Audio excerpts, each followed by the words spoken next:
On a side note, along with all my riding and all my excursions out here in Nevada, I got a chance to watch the UFC 226 this past Saturday, and damn, it was a pretty damn good event. I didn't get a chance to see, what was that? Was it Max Holloway versus Brian Ortega? That match didn't happen. That fight didn't happen because I guess something happened to Max. So I was disappointed I didn't get a chance to see that because that was going to be a barn burner. It was nice to see Anthony Pettis, Showtime, get back on track with a win. He really needed that win and beat a super game opponent. Was it Michael Chiesa? That dude is badass. He was real unorthodox, great submissions. But, man, Anthony Pettis tapped him out, and that guy is going to get back in the mix. I'll tell you one thing. Man, I was looking for an absolute slugfest between Francis Ngannou and Derek Lewis. I don't know what happened. I don't know what the fight strategies were. I know Derek Lewis had muscle spasms in his back, so he was having a hard time getting going out there. But Francis Ngannou didn't bring nothing. Nothing. Herb Dean was the hero of the fight. Herb Dean had to stop the fight to encourage the guys to engage and actually fight. Both of these guys went to fight camps to train for a fight. And when the bell rang, or when Herb Dean says, go, are you ready to fight? They went back and forth and just kind of, I don't know what happened.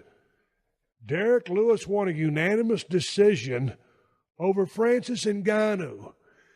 Francis Ngannou was a number 1 ranked contender. Lewis was a number 5 contender, I believe. Ngannou just went through, 5 rounds with Stipe Miocic, who we'll get to in a minute. God dang, and he hit Stipe with a couple of pretty good shots. I mean, he damn near knocked Alistair Overeem's head off a few months back.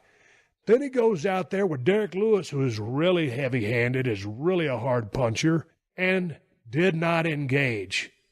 I don't know what the F happened. I don't know where his mind was or where his head was. Heard Dana White talk about he had some ego problems. Boy, I tell you what, if you had an ego problem, this setback was a big setback because that number 1 ranking is really going to come down, and I would be surprised if he got beat by the number 5 fighter 3-0, unanimous decision, and really didn't connect one single time.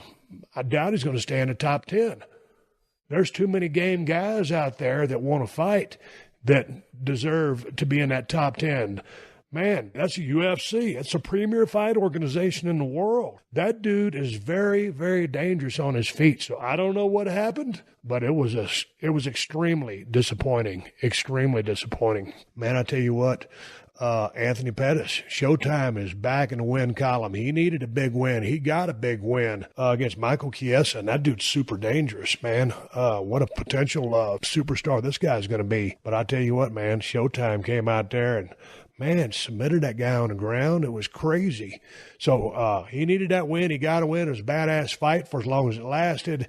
And then, man, just in the main event, my man, DC, Daniel Cormier, taking on, coming out of the light heavy division. He's the light heavyweight champion, stepping up to the heavyweight ranks to take on the reigning, defending, baddest man on the planet, Stipe Miocic. And I was talking with my buddy Joe Romero, a guy that designs a lot of T-shirts for me. And we're both huge DC fans, but I'm a Stipe Miocic fan as well.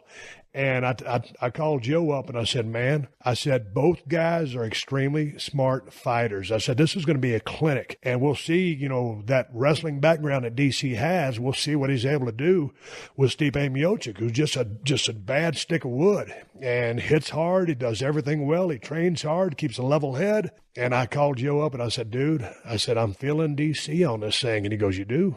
Because he's a big DC fan like I am. I said, yeah, man, I think he'll get it done. I didn't know how. It was just a feeling I had. And, man, I tell you what, they started a little bit of that dirty boxing, clipped him with that short right hand, turned it over, flashed Stipe, went down, referee stoppage. DC, world heavyweight champion, light heavy and heavyweight. There's only been a handful of other guys to hold a belt in 2 divisions. So Daniel Cormier goes into that company as well. And now I guess that takes his fight record to 21-1 and no contest. amazing, simply amazing. That means he was already going to go down as one of the greatest of all time, but now he really has cemented his legacy. And we'll see what comes out of the promo that happened afterwards with Brock Lesnar. They had Brock queued up. Here he comes, looking like $1 million. And Brock just draws a lot of attention whenever he goes anywhere, especially here in the fight game, where he's had a very, very successful and interesting and lucrative career. And he goes out there and he cuts one of the best promos I've ever heard. So-and-so's a piece of trash. So-and-so's a piece of trash. Daniel Cormier, I'm coming for you, mother sucker. And, oh man, and Daniel started jawing back and forth with him. It was a good time. But congrats to Daniel Cormier, world heavyweight champion, light heavyweight champion in the UFC. Couldn't happen to a nicer guy, and a guy who has cemented his legacy as one of the all-time greats. In fact, I cannot wait to see whenever they line this fight up and drop the date. I will be tuning in because that is a can't-miss fight for sure. Both guys are going to make a lot of money, and both guys are going to put an entertaining fight on for a shitload of people who will tune in to buy this pay-per-view. Man, DC, Daniel Cormier versus Brock Lesnar. That's got